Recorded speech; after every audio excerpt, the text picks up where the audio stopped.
We'll see what happens. All right. Yeah. Is it working? Is it working for you? It's working.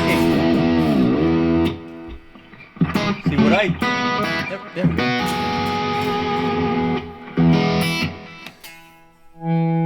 What's up, folks? It's the Tim and Pete Show. You could look at comments where he's at, too. Number 17. And we are live. And there's some folks in the chat. Oh, I got one too. Hey. Awesome. Hey, Jesse Bruce. Hey. So, guys, bear with us. The first thing we'll say is that we have never tried this before. And we've got two computers streaming at the same time. Yep. And we're on one internet connection. We're just going to make sure this works. We're not sure how it's going to work. Hopefully it works. One thing I will say is that if you encounter any kind of stuttering or buffering or that kind of thing, just try reloading your page. Try reloading the page, and it should be cool. But can you guys hear us okay? Yeah, guys, on my channel, can you hear me okay? Can you hear Pete? Hello, guys. Hello, Joe. Hello, Dylan. Hello, www.cruise. Good evening, fellow nerves from the Cheddar Kung Pao. Yeah, it sounds... Okay, good. The audio is great. Whoa! Whoa! And the picture's probably okay, right? If I had to guess, it's probably just okay.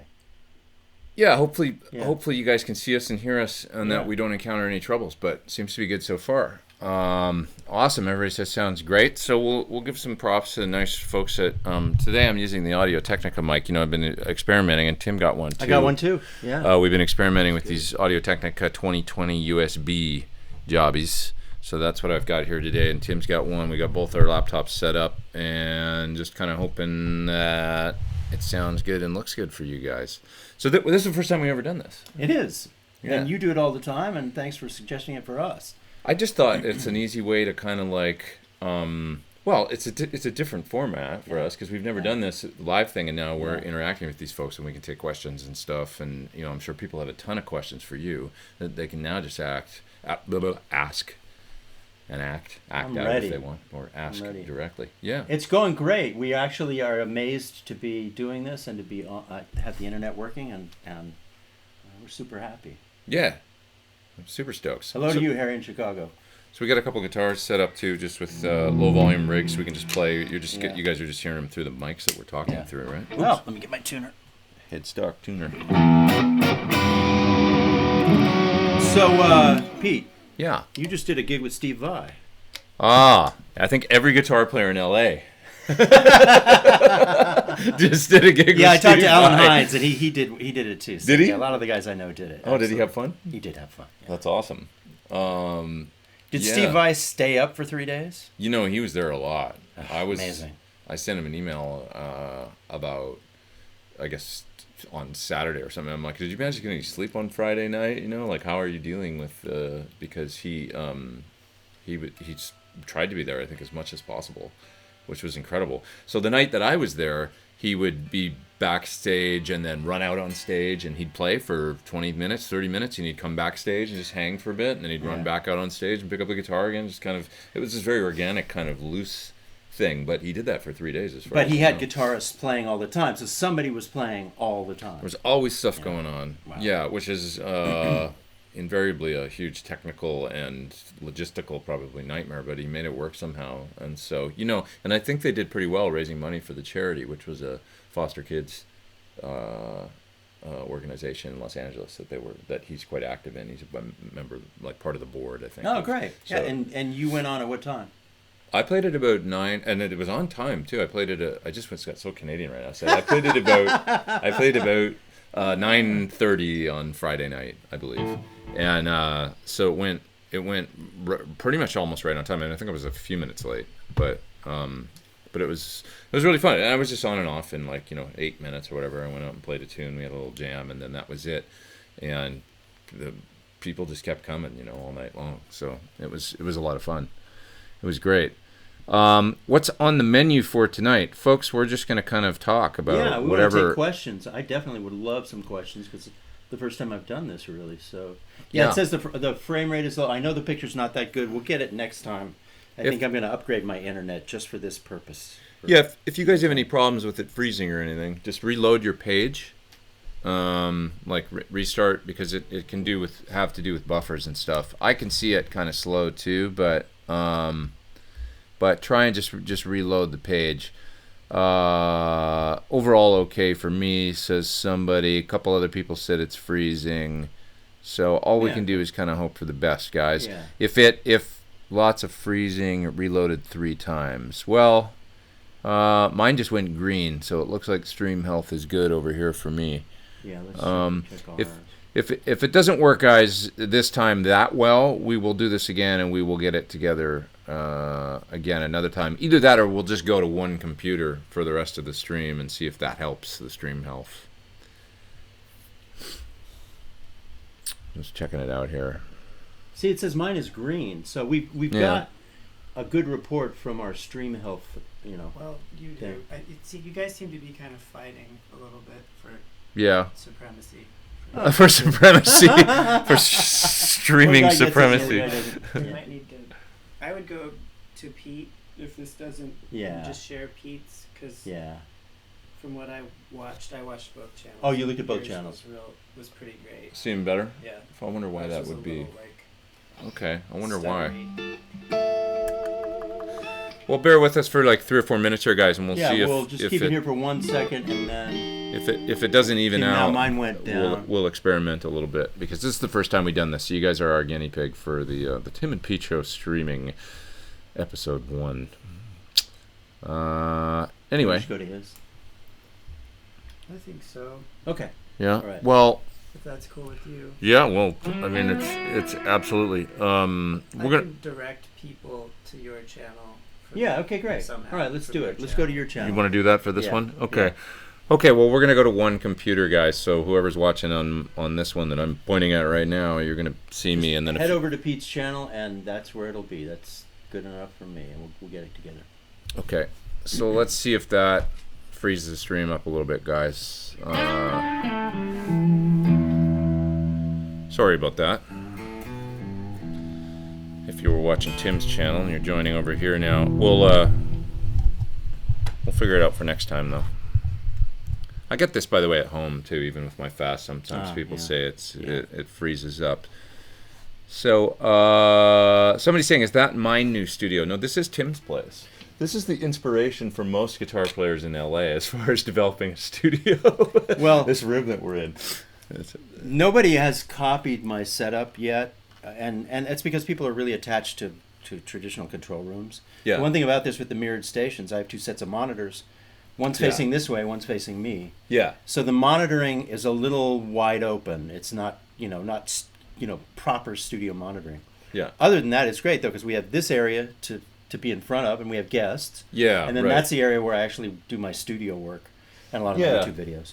I mean, correct me if I'm wrong, but you've got, this is really interesting, guys, as far as, but I was blown away the first time I saw this, but Tim's got a scene back there where he can sit back there with all his amps, effects, and everything, and he's got his own monitor, so he can run a Pro Tools session himself, right? With the keyboard. Exactly. And you're back there in kind of the mothership, but then right there, what you see here is another computer monitor with a keyboard, a set of monitors coming this way. So if you're a producer and you came over here and you were working with Tim and he was cutting some guitar tracks for you, you could sit here as well and see the session running, right? Yeah, we have mirrored Pro Tools stations, so we can talk the same language about bar numbers, about particular sections. Yeah. And if it's something that I can do quicker than the actual engineer, I just do it. Right. And if it's something I want to take a rest and have the engineer set up a session or add an effect or whatever, I can just sit back and take a rest. Yeah. But the main thing for me is the eye contact. Because when I'm doing a session for somebody, everybody has to be confident and happy all the time. And if you're trying stuff out, you know this, you've been through this. You want everybody you want their mood to stay up. And you can usually see on a person's face how they feel. And so I'll look, and if I see him looking a certain way, I can find another guitar part literally. Yeah. And then when they get excited, I know it immediately because I'm looking at them. And I actually, that's great. The other thing is I can stop the process, because sometimes people are too polite to stop the process if you're trying something that's maybe not the right direction for them. Okay. So I can stop the process by reading the room the whole time. That's amazing. Yeah. I hadn't even thought of that aspect of it. I mean, the communication I'd thought about, but not particularly looking at. You're such a. Yeah. See, this is why he's Tim Pierce, and we're just not. done it thousands of times. No, that's amazing. We got about 192 people online, which is great. Oh, that's awesome. Yeah, in good company. I know, and Tim sat right back there, and he cut that awesome solo. I wanted to ask him a few questions. I'm glad somebody. That was the first comment I looked at here, but I wanted to ask a few questions about what you played on that song of mine. When you you have a certain approach to. So I guess let me think about. I remember you went. And then you started doing some kind of like open string, kind of like where you're moving up the, and you're doing like with the open strings and bending and things. Yeah. When you, how do you kind of approach doing that, like melodically? Well, if we're in E minor, I take advantage of everything that has to offer, and it's definitely a classic, from the '60s. I'm going to do that. I'm going to use open strings if you give me E minor. The other thing about E minor, I'm always going to go for a ninth. Yeah. I just love it. So I'll play the blues. But I'll also throw in ninths. And kind of make it pretty and, sound downtown or something. Yeah. And then I'll throw in an open string.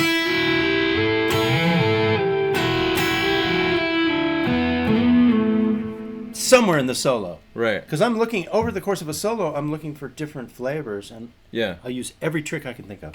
So the beauty of being an E is you got some open strings. You can mess with the B string, you mess with the E string, as drones, right? Yeah. Yeah. In E major or in E minor, you've got those great drones. Yeah. Oh, that's great. Yeah, I love that the 9 too. Yeah. Actually, in the solo I did in that song, I do that. And then you can always bring it back home to blues after that, right? Yeah, I like to go between pretty and bluesy. The bluesy might be more aggressive. And then a pretty melody. Right. I'd go between the two extremes. That's cool. Yeah. I like it. So mess with those drone notes, folks. It's good times. Let's see. Yeah, I think you need to center the camera to get more of Tim in. I think you're right now. The reason that we had it set like this was purposely because we had two computers running at first, but because that wasn't working, I had mine over here. So I will do that. That's a good suggestion. Let's just take my laptop. Well done. Do you want me to whip that around? If I can here? do this without disconnecting the microphone, that'll be a good thing, right? Okay.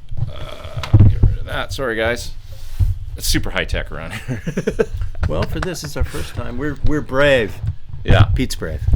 And we'll put the mic right in the middle, and I think this is great. Now, some of those comments and questions and things, I think you might have to read because my eyes are so bad. So pickups and switch positions. Let's see here. Eric Johnson says, I hope that's the real Eric Johnson. I don't think it's got to be. Eric Johnson is asking us about pickups. The Tim and Pete show is off to a solid start. Learning already. Could you talk about guitar setting, pickups and switch positions? Okay, so let's answer that. I use the actual neck pickup a lot because it sounds real throaty. Use the middle a lot for rhythms because it sounds glassy. I use the bridge a lot for solos.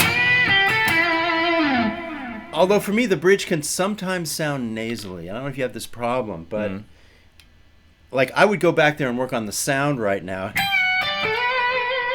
To add some mid-range. Add some mid-range. Yeah. Oh. Just to make the bridge sound a little fuller and not quite so bright. I don't know if that's what you meant to talk about, but... Do you ever roll back the tone for the bridge pickup? Do you ever do that? I've never tried it. Do you do that? Interesting. I do on single coil guitars. Oh, okay. Yeah. I usually kind of change the amp probably because I'm recording and I can change every sound for each particular part. But that's a really good idea for solos. Just back down the tone. That's the Scott Henderson thing. I mean, where he rolls the... I think he talked to us a little bit about that in the show that we did, but where he rolls down to like 7 on the... Yeah. Actually, he doesn't... Remember how he was saying, which I find really interesting, that he kind of sets the amp up almost for the neck pickup, and then he rolls the tone back on the bridge, and he almost wants it to sound the same. Right. Like without a big... Yeah. I thought that was... pretty interesting. Yeah, it's pretty cool. Like pretty just different. Because a single coil Strat pickup, that is a hard one to get thick sounding for leads. Yeah. I find if I go too far, at least with the cap values or whatever that I have on my Strats, it just kind of kills the pickup. Like, so I don't go too far with it. Maybe not even as far. Somehow he gets a great sound, probably just out of the combination of effects and everything he's using. Yeah. Whatever his drive is, but yeah, pickup positions. I mean, this guitar has some pretty. That guitar's probably got single coil sounds in it, right? Like no, it doesn't. But these are old. I mean, he made these pickups. It's not your usual Paul Reed Smith. They're made to sound like vintage PAFs, so they're not high output. They're very glassy. They're almost like P90s. Actually. It has a really nice tuning. Tune. No, I can do it while we talk. Can you guys see Tim? Okay, I hope so. In there, I think he might be a little bit out of frame. You can bring me back in. Yeah, I'm just going to turn the computer. I hope I'm doing it the right way. Yeah, if you bring that corner towards me, it should be good. Yeah, sorry guys if it's not quite perfect, because the video is also very delayed, so we move things in 30 seconds behind. Buffering and choppy video. Well, if the stream isn't good for you guys, once again, just try and reload your page. Had a 5.9 signature guitar page. Okay. What else we got here? Tim is off screen. Yeah, sorry guys. There was an additional question to the one we just answered. I'd love to hit it if you just scroll up a little bit. Okay. Go up the other way just a little bit, and let me see what he said. Output levels between the pickups being mismatched and working as a boost or cut. Interesting idea. Output levels between pickups being mismatched and working as a boost or a cut is an interesting idea. Well, this guitar has a lot of that. Like if I go to a totally clean sound, you will find the difference between on this guitar, and I've got a compressor on still, but on.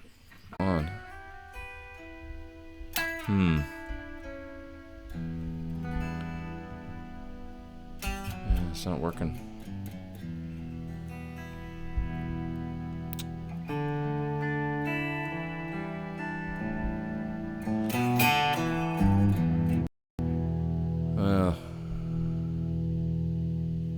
Kind of a bummer. Not working at all, huh? Stream resumed. So the stream is continuing. Okay, are we getting any more questions?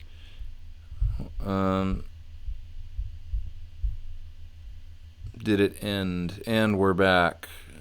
Spinning wheel of death. Okay. You guys can see us again now? Yeah, sorry guys if you're... Oh, and it keeps... I don't know, man. I think maybe we need to...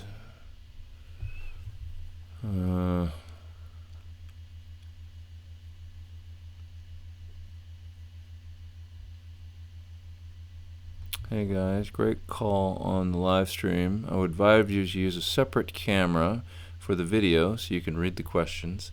Well, lots of great suggestions coming. This isn't working very well, I'm afraid. Oh boy. I'm going to try and reload this page and just see what happens if I do that, or if that completely blows out our whole thing. We'll just start over, because at this point it's a bit of a mess, isn't it? It's like, yeah, I don't know, man. I think we might be having a bit of a bust right now. What a bummer. We're gonna have to make a video real quick and issue an apology. Oh jeez. Very flaky. Maybe it's the delay pedal. That must be it. YouTube is not receiving enough mature viewers will experience buffering. I think it must be my internet. Yeah. I really do. I think it's just my internet is not too slow, eh? Yeah. Yeah. Want to go to my house? You can. No, it's going to take forever. Just smoothed out. Looks good now. Okay. So sorry, guys. Consider this a trial run. No, is it back? We're back on. It's the Russians. Come on, let's just go for it. Comment. Let's just go for it. Okay. So sorry, guys, if it's you guys are our guinea pig, and there's 143 out there, so it's like if it sucks, we'll get it together for next time for sure. But it's just a little dodgy. So what were we talking about? We were talking about pickups before and output on guitars. I was gonna say, like, so on this guitar, even with the compressor on, you can hear.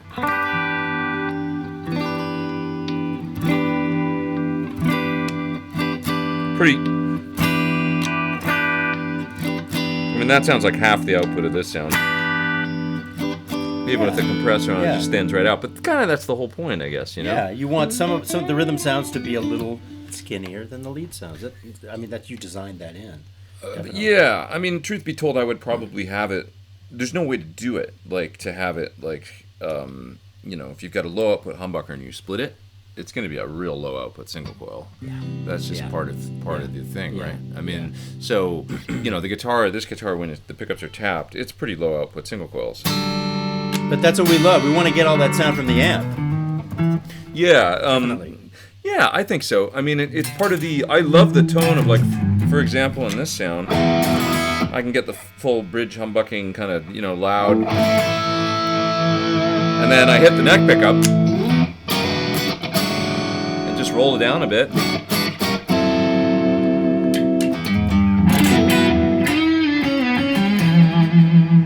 So it's kind of the same, I guess. It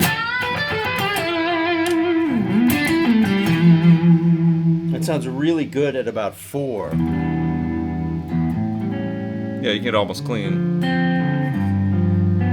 Warm, fat, slightly edgy clean, but yeah. But that's the low output pickups. That's the low output pickups, yeah. That almost sounds like a Strat to me. Yeah, it's pretty good on the neck pickup. Yeah.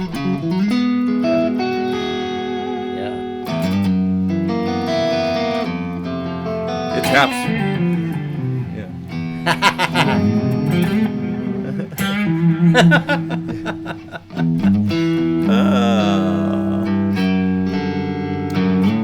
Yes, I do. Yeah, we want to get Andy Timmons on the show. Once we get our internet worked out, we'll get Andy. And the best compressor to have, I love them all. But I really like the Origin Effects. Is that one of your favorites? Yeah. The big one? The big one, yeah. Yeah, the Origin Effects Cali, the big one. I have to say, I used the small one on my board for a long time, and I still haven't. I still like it. I think the big one's got something special. I don't know if it's the transformer or what, but the thing's this big. Yeah. So, but I almost put it on my pedal board because it sounded that good. It was like, it's going to take up half the damn pedal board, but it's that almost, you know, it's like a magic sounding box. I did demos of 2 great compressors last week on my channel. The Compy from Shelly, which is a really nice 4-knob Keeley almost sort of vibe, like a little more, you know, and has a. You can get some nice high end out of it, definitely some sparkle. And then the Dry Bell Unit 67. That's a cool pedal. It's a really cool pedal. It's just some magic. Everything. More than a compressor. It was almost like a clean boost too, in some ways, or something, or like a range master or something. It'll do clean boost. Yeah. It could be a compressor with a lot of nice clean boost, or you could have very little compression, just use it for the range master kind of tone controls and stuff. The combination of the two though was amazing. I honestly don't put compressors on my pedal board because I always save space for something else. Yeah. I find I'm always getting my clean tones up to a gain level to where they're compressing themselves, and I never really miss having a compressor on my pedal board. Let me ask you this: do you have a compressor on your pedal board for live? Always. You do always. So that's a different philosophy. You Yeah. depend on it. I depend on it. Well, that's because I use this thinner, like this sound is not far off. Yeah. I usually have something like that on my board, you know, something. So you bring the compressor brings it into your face, takes away the transient, it makes it nice and loud and fat. Yeah. Yeah, I've just always needed this sound, like that clean, super duper clean kind of tone. I've needed it for different things over the years. So, but then I have a second tone that's basically I've got this. I'm using the AX8, the fractal right now, and I've got it set up much like I always do, which is this kind of crystal clean, and then this sound, which is a more edgy. Once again, with the guitar, if I go to the bridge pickup, you're going to hear the distortion, right away. And a clean sound.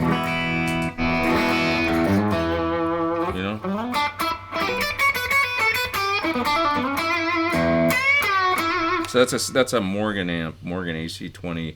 That was the one that I used for that. But there's no compressor on that. On this, there's a compressor. And I like them to almost feel like about the same, those two things. So, overall, it's okay. You guys are saying, can you guys see Tim okay now? Because I can't tell that. It's all good. I'm here. Look at my OBS. Oh, yeah. There you are. Okay, yeah. cool. Okay, I'll lean in. Yeah, perfect. Okay. Okay, guys, so... I do play tellies occasionally, but pretty much for recording. If I'm going to play live, I'll gravitate towards a Strat or a double humbucker guitar. But I record with tellies. I have a great Michael Tuttle telly and a really great G&L telly, too. So for recording, absolutely. Nothing sounds like a telly. What do you think about the telly neck pickup thing? Like, the old... Do you ever use it? I do, but I'm just so attached to the Strat neck pickup that in your mind, what is the difference? Is it just more... That cover on the telly makes it kind of weird and dark sometimes on a lot of pickups. But I've got in my telly that I have the Ron Ellis pickups in it. The neck pickup sounds magical. Oh, I'm sure it does. But he must have done something special to make it sound like that, because most of them sound kind of just... dark, not as sparkly as a nice Strat pickup. Yeah, for me, the game with the telly is the bridge pickup for chording and stuff. Yeah. And then I have the Andy Summers setup with a humbucker in the neck pickup. It sounds great in the middle position. It sounds great. Yeah, cool sound. And then the humbucker sounds great in that position, too. Yeah. So drop a humbucker in. David Grissom posted about using a new power conditioner voltage regulator gets better tone in venues with older wiring. That's interesting. Yeah, I'm sure he's right. David is... He's a tone master. Incredible player. Yeah. Did you ever see his instructional video? Oh, yeah. Oh, my God. Yeah. The tone on that is... I think he's playing a matchless or something, isn't he, on there? Yeah, but it's in his hands, because I saw him at the Experience Festival with the PRS gear, and the tone coming out of his hands is just super. Yeah, he does a lot of the double, like a lot of the, Yeah, all that kind of, Yeah. Hybrid picking, yeah, or all that kind of stuff,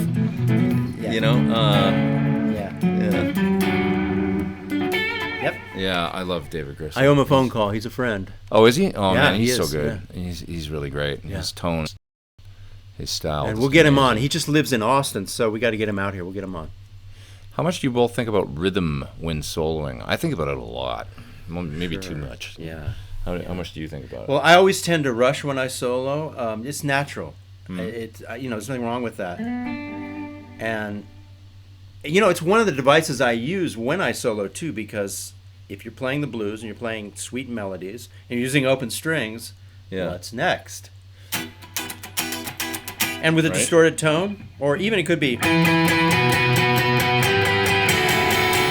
I mean, that's rhythm, isn't it? Yeah. Now, what do you mean when you say you're thinking about rhythm when you're soloing? Well, I maybe don't just play free enough and just let loose of the time and then find my way back. Like a lot of times I'm thinking like, if I had to, I'm just being critical of my own thing, but sometimes I'm thinking, when I listen back, I listen to it and I'm like, it's eighth note triplet there, and then you're going to eighth notes, and then you're going to, and it's very like, you know what I mean? Like, whereas Eddie Van Halen used to play 5 notes where you think there's 4 until you analyze it, Yeah, you know what I mean? What you're saying is you're chained to the rhythm, and it's good to break out of that. I'm the same way. I mean, I'm reliably playing in rhythm.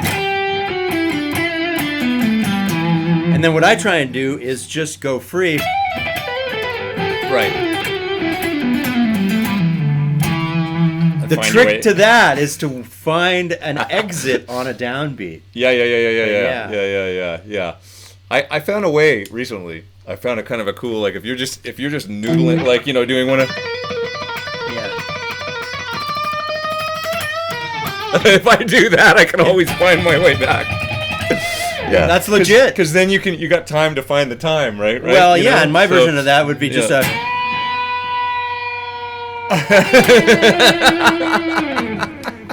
I'm so glad that it's not just me. Yeah, but that whole thing is a it's kind of like losing yourself in a. Yeah.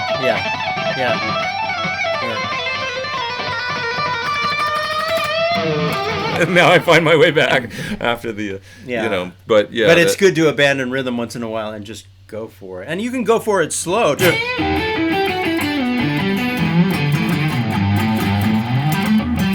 It doesn't have to be a fast riff. You can loosen up. One thing with that I saw Paul Gilbert talk about once, which was a pretty cool thing, is it's like, because if you're having problems with rhythm and you're soloing, he used to have this thing where he would do what was it? It was like he'd play rhythm for 2 bars and then lead for 2 bars, rhythm for 2 bars and lead for 2 bars. So let's say let's just take a simple let's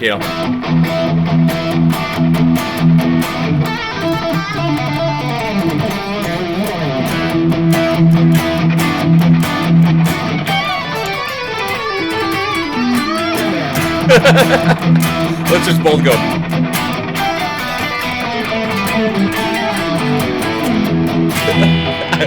But anyway, we were both doing it. That's funny. But I did that on purpose. but basically, it's kind of a cool idea because you're probably tapping your foot. Yeah. When you're doing that, and I thought that was a great way to work on, because tapping your foot when you're playing lead is a great thing to do too. That sometimes not a lot of people, have a handle on. I think. That's not a good song. Oh, there we go. Good. Okay, good. Robert Baker. Man, you're awesome, dude. I've been watching your videos lately. Really amazing. Robert is the man. He's a great guy. Yeah, he is. Yeah.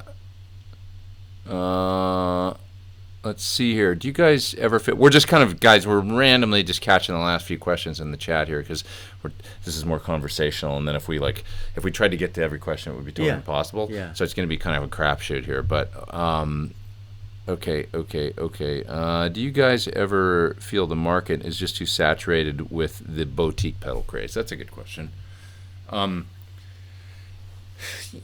It's a great thing in that, like anybody, like a pedal, I think it's like this. A pedal's an easy thing to build, like relatively easy thing to build, right? So it's a way to get into electronics and tinker without building an entire amp. Especially overdrives and boosts, Yeah. Relatively cheap thing to tinker with. Yeah. So it's like, you don't have to buy them or you don't have to look if you're not interested, It's just like, I think a lot of times it starts out with people just having fun and tinkering around and making something cool, and then their friends go, that sounds good. And then they're like, can you make me one? And then it builds from there. A lot of the smaller... That's how a lot of these boutique companies get started, I think, And the thing is, you don't have to, once you have a flanger you like, you don't necessarily have to search for another one. Yeah. That's the thing. Once you have a boost pedal, like I love the micro amp. As you know, I love the ODR1. There's a few others I love. I'm not searching every day for the next overdrive. Right. I have stuff that I love. And every pedal has a family, analog delay family, modulation family, reverb family. So once you, like that MXR reverb pedal, I'm not searching right now for another reverb. If one comes along, I listen to it. I might like it. I might wait a year before I buy it. Yeah. Your tones don't depend on you having the latest pedal, and every pedal is part of a family that's basically doing the same thing. Yeah. So you shouldn't. Totally. I mean, it's a lot of noise you don't have to listen to. You don't have to buy into the. It's a choice. The 1800 pedals, you can pick one and just use it. Yeah, I love the story about, and this is coming from me who does all these damn pedal demos and stuff like that, and right. I love it, and I love toying around with it, but by the same token, yes, I think there's a lot of truth to the guy's statement that asked the question, and I think that I love the Tom Morello approach just as much as checking out new pedals. His approach of, I remember reading a story, I've brought it up numerous times, but where he decided at one point that he didn't want to be on that train. And this was in the 90s when there wasn't nearly as many pedals, and he had a simple pedal board and a PV cabinet and a JCM 800 amp, and whatever his guitar was, and he just kind of set his pedals, like I think he had a DOD flanger or something, and like some whatever his delay was, and a few pedals on the board, the whammy, and he set the knobs however it sounded best, and he went, all right, that's my sound. And that's, he proceeded to say, that's the stuff I used to do every single Rage Against the Machine hit and album and Audio Slave and everything else. Yeah. And I loved that. That's a little extreme for me, but I loved the one guitar, one amp, one cabinet, approach. I thought it was neat. It's a choice. He made a choice to not do it. Pretty neat. Let's see here. Sorry, guys, it's so hard to read because we're probably both farsighted. Yeah, we're getting there. Though. Yeah. When you guys practice, do you prefer to play with a backing track, like a drum loop, or play by yourself? How do you feel about that? The thing is, I always have music in front of me because I either have a session client who's I'm playing over his music, or I'm making a piece of music for my master class or for YouTube.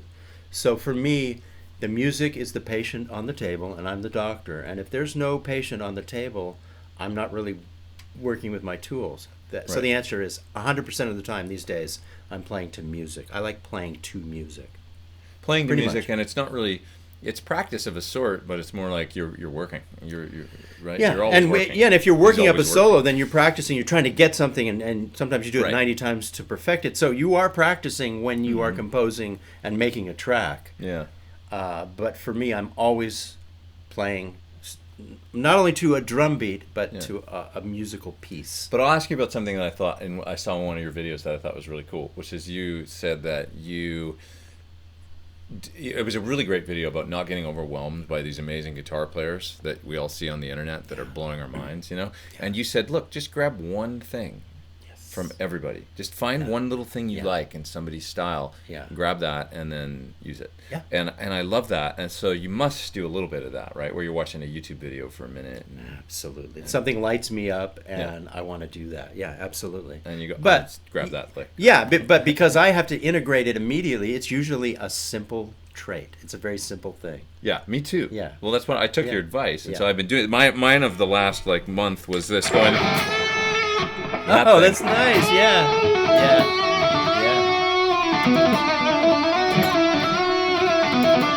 I love that little lick, and I've never done that before, you know? And it works all over the place.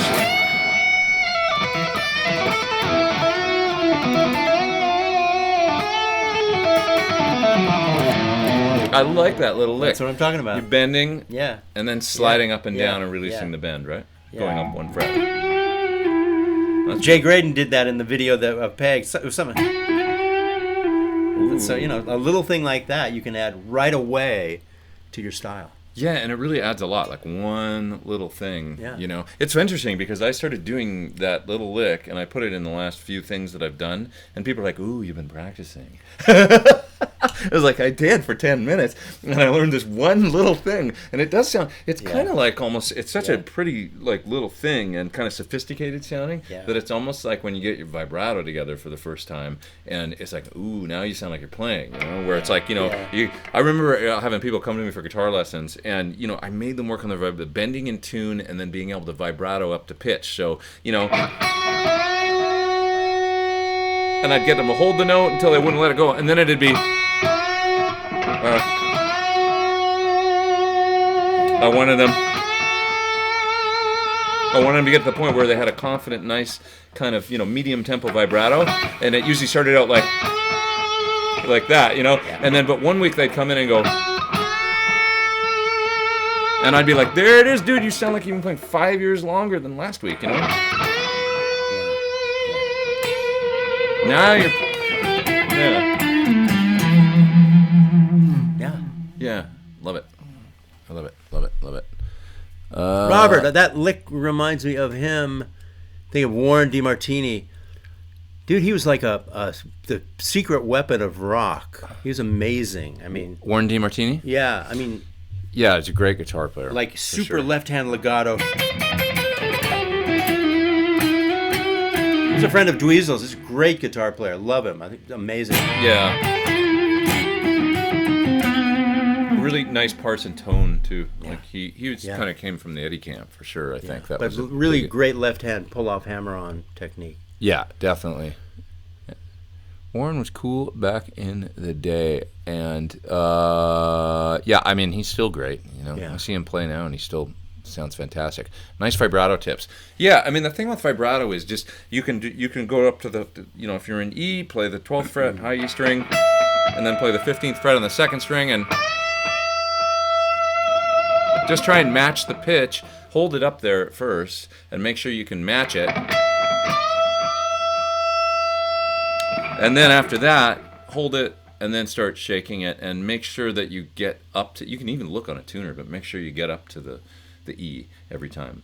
Fall down and then back to E, fall down, back to E. And the most important thing for me, my guitar teacher taught me, it's from the wrist, power from the wrist. So that's where all the power to pull the string and hold it. And then you're backing up the power of the finger you're using with the 2 fingers behind it. Right, that's a good point. So if you're bending a string and using vibrato, it's all 3 fingers. It's important to remember. Do you do the vibrato at all, like that's off the neck clap? No, but I should, because I have one so vibrato, beautiful. And I'd love to change it up. I default. That's like mine. Yeah. I just default to that, and I should do like 3 different styles. That thing, I'm so not good at it, and it sounds amazing whenever I hear anybody that's good at it. The Clapton, you guys, I don't know if you can see the neck, but the kind of floating, that whole thing, I really, I think it would take. I just forget. I do too, to work on it. Yeah. I just default to what feels really comfortable to me. That's one thing. Yeah. I like fast vibratos too. Steve Morse, he has a really fast vibrato.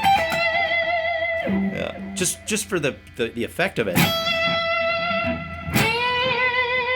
Yeah. Once in a while. Yeah. Okay, Thank what else you. we got? Toy Matinee was a great band. Any Pink Floyd? I'm actually going to show the solo to Comfortably Numb next Saturday morning. Okay, let's do it. When I remember it?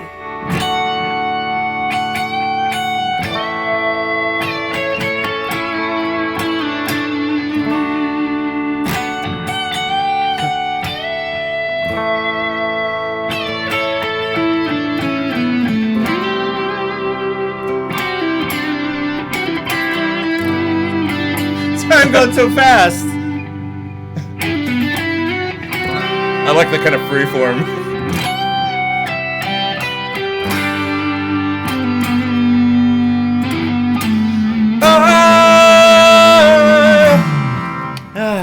All right. Thanks, Pete. Hey, that was good. I put you on the spot. I learned it yesterday. Isn't that funny? I learned something yesterday. Hey, that's great. He's so amazing, man. I mean, the phrasing of like how he chooses to play a cool phrase and then the breaks. And there's stuff inside it. Beautiful.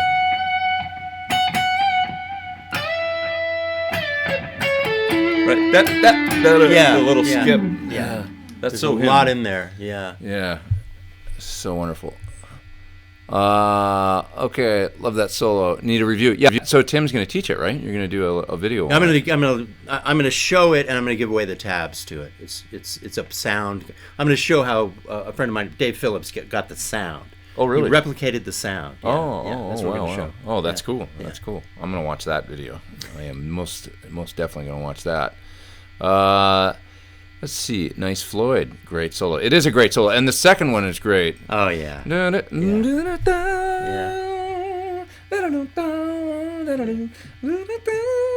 It's like, God, you're so great, I mean, anytime you could sing a pentatonic guitar solo in your head, I mean, it's not all pentatonic. But, that's why he's... Yeah.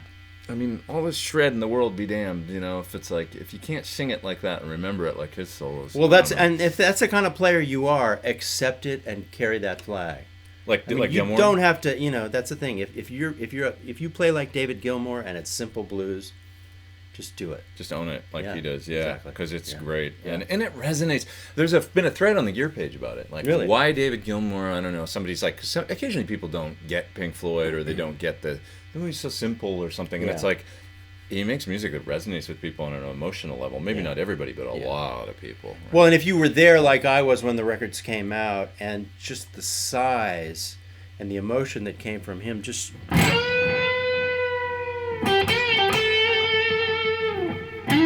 Was,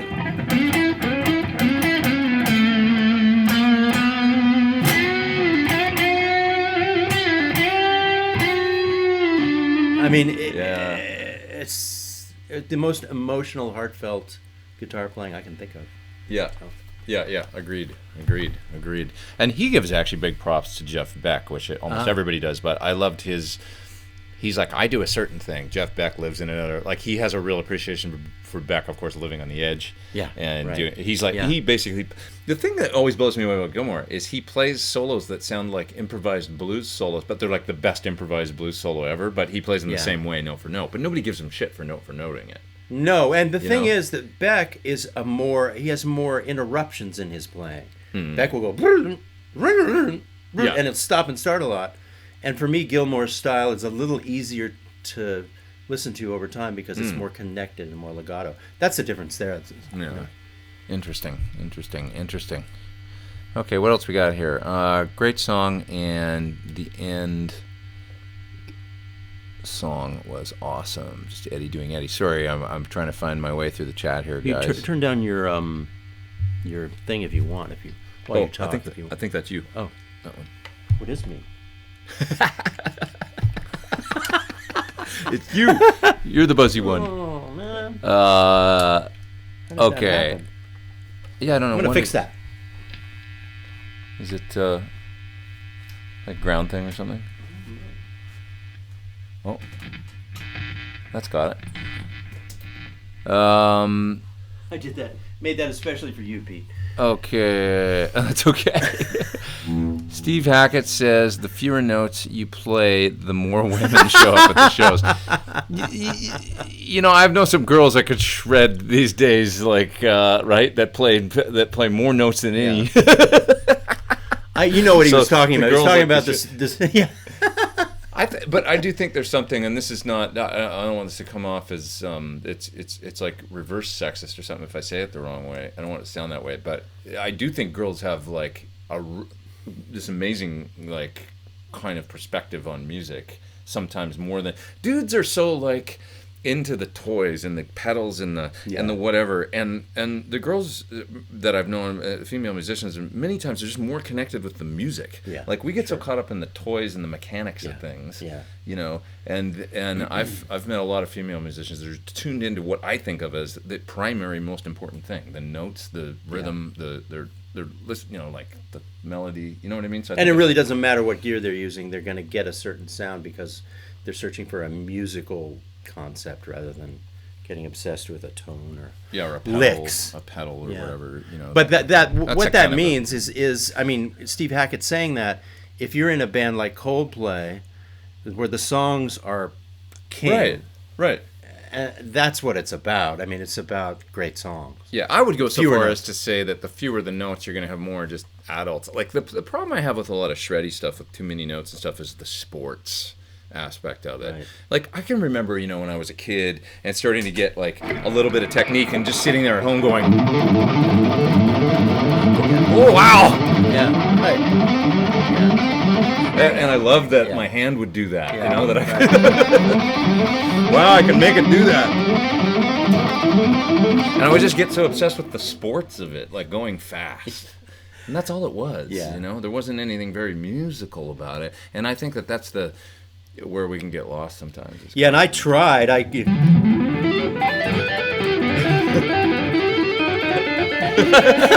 Me too. It just wasn't me, you know. I was more, you know, Kurt Cobain.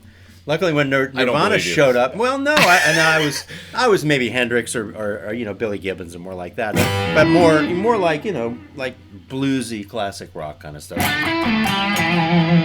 By the time Nirvana showed up, you'd already played on a bunch of #1 hits and shit. Come on now. Yeah, but I was more at home playing simple stuff than, you know, I tried to be Eddie Van Halen. It just was not in the cards. Eddie Van Halen for me is as technical as it ever needs to get. Yeah. He to me is the master of it, and any more notes than that, I don't need to. I have this theory that you can't digest more notes than that. Like maybe some people can. Yeah. I was watching an amazing really, there's some people playing stuff these days. It's just like drummers and keyboard players, and outside of the rock genre, really like more like almost like you see some of the gospel chops guys, the drummers and stuff, and the bass players, and they're playing this stuff, and it blows my mind. But it is a big part of it is just going over my head, where I'm just like, I don't know, man. Maybe it's my age, but just the simple. Like I love for 45 seconds. I like the sports. It's great to show moments of flash and moments of virtuosity. Yeah. And then to hide the virtuosity if you got it. Yeah. Because if you're emoting and if you're telling a story, that's a horrible phrase, but it's about kind of saying what's in your heart. And on a guitar, it's really easy to leave that behind and just start playing fast. Too much. Yeah. I mean, when I think about like Lukather and stuff back in the day, doing Hold the Line or something. Yeah. That kind of playing. Yeah. Where he just bust out with the solo at the appropriate time or whatever. Yeah. Yeah. What's going on over there? Oh, I love it.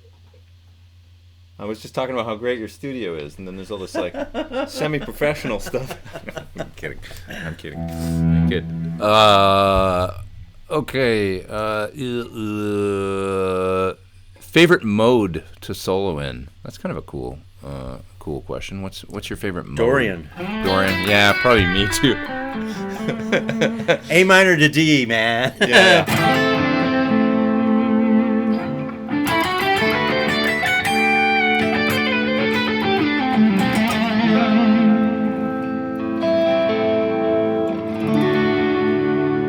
We got tuning issues. Okay, we're live. This is what happens when you don't edit.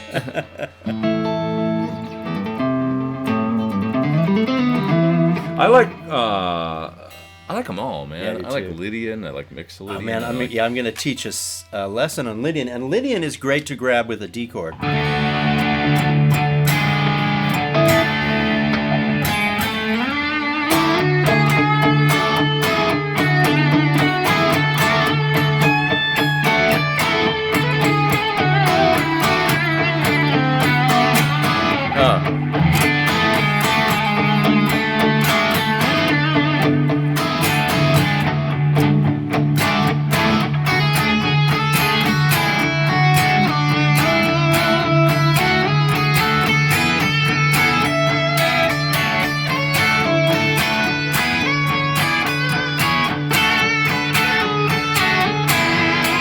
It's beautiful because it's like it's the major scale, but with the raised, right? Yeah. And it just gives you it sounds like new. It sounds like.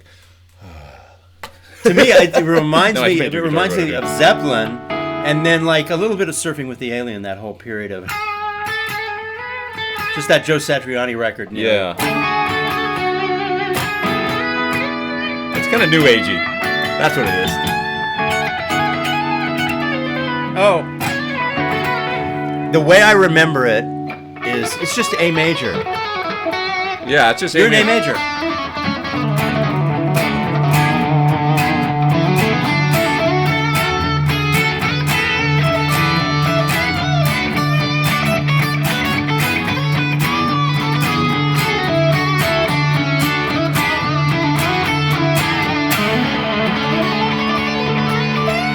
Yeah, you have been practicing. No, maybe a little bit. I can't do that. But that's A major. I mean, I just have to remember that I'm in A major. Yeah. But you want to kind of, if you think about it is A major, but starting and ending a lot of your licks on D, then you're cool, right? Yeah. If you resolve. Yeah. I like Mixolydian too, because Mixolydian, which is the fifth mode, is basically like playing blues. Right? It's like you know what I mean? If you throw in the minor third every now and then, you know. A. You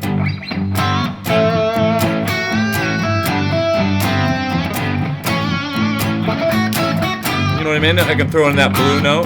Now I'm in Dorian, I guess. No. As long as you're playing the major third. But I played the... Yeah. I always said it's like, if I'm playing over a progression like that, like you can play like,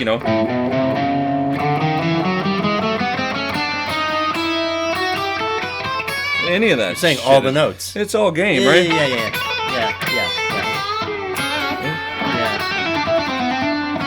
You know what I mean? I don't know.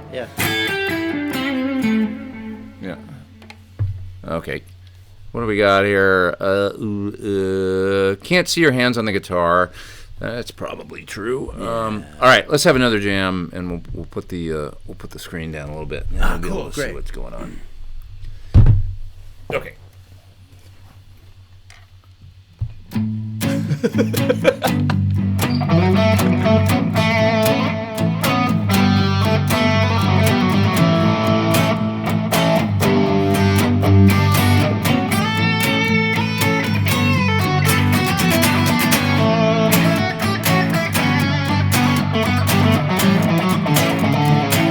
Mixolydian, right? Yeah.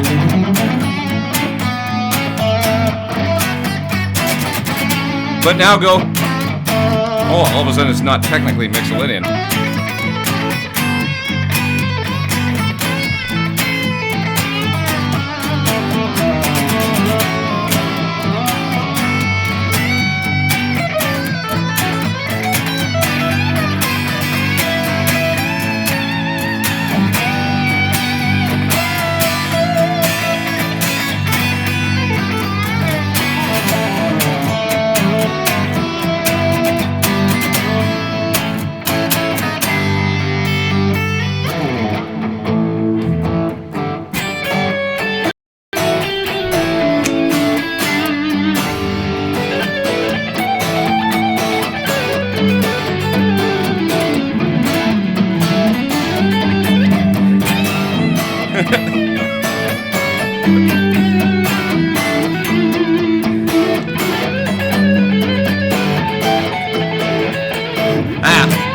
I like that.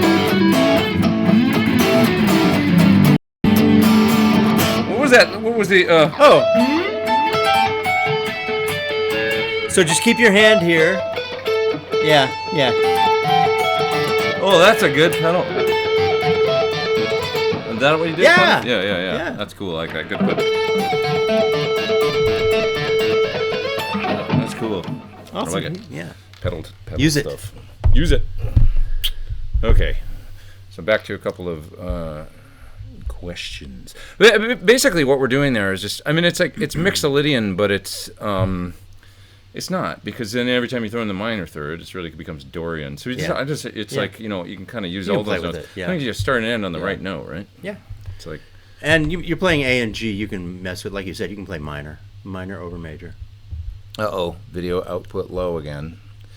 Guys, if it's screwing up again, sorry. Don't know what to do about that.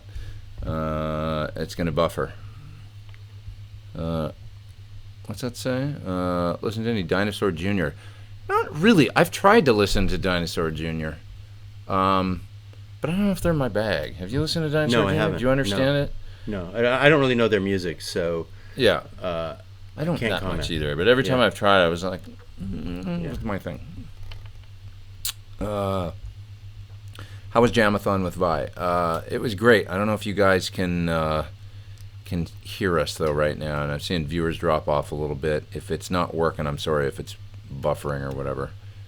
But the Jamathon was amazing. It was intense and fast, and we were, it was a 8-minute jam for me, but to be up there with him was magical and super cool. He's a gracious, wonderful, super nice guy, and it was really exciting. Saw a lot of friends there too. There was a lot of people down there. Oh, I'm sure backstage was just a guitar love fest. Yeah, people coming in and out. Lee Rittenauer came in, and he played after, and I don't know who was there, like Orianti and like all kinds. You've just got all kinds of guitar players coming in. Can't remember, I'm sure. Yeah. Yes, Robert Baker. We're mixolydianing it up. That's very clever. That was our goal tonight. Yeah, totally right. Just having fun. Thoughts on trends that producers are asking for in terms of tone or playing style? Oh, that's good. These days, it can be guitar from any decade. You might sound like the Police, sound like Brian Setzer. You get a lot. Sound like the Edge. It's wide open now. I mean, because guitar is like an event in a pop song now. In Nashville, it's different. I'm sure their whole vocabulary is different because they're making classic rock songs basically with country touches. Right, I see. But yeah, interesting. Yeah, it's great now because you can use any guitar style from any decade in a song, basically. You really can. Interesting. So you got to be, but by the same token, you got to be ready for anything almost, I guess. Eh? Yep.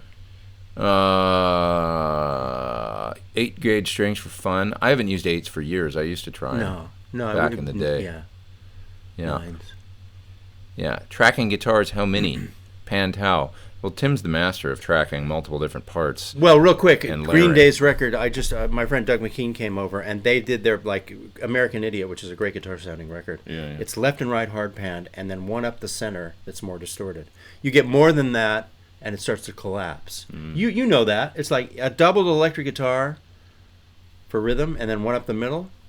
Any more than that, could be too much. So I think so. But they do a dirty one. That's interesting. Yeah, dirty one up the middle. A little bit cleaner ones for the punch, and then the grind up the middle. And probably the bass is kind of grindy too, I bet. And delivering that up that's interesting.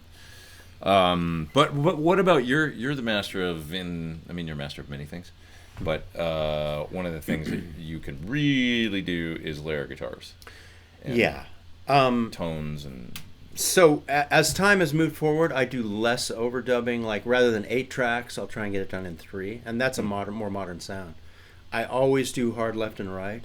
I love to have one guitar part on the right and then one on the left that are not exactly the same. That's my favorite thing. But sometimes I just do straight doubles left and right. Then occasionally you can drop in another doubled left and right one. Okay. And then you can have one in the center. But you start doing more than that, and it starts to load up a little too much.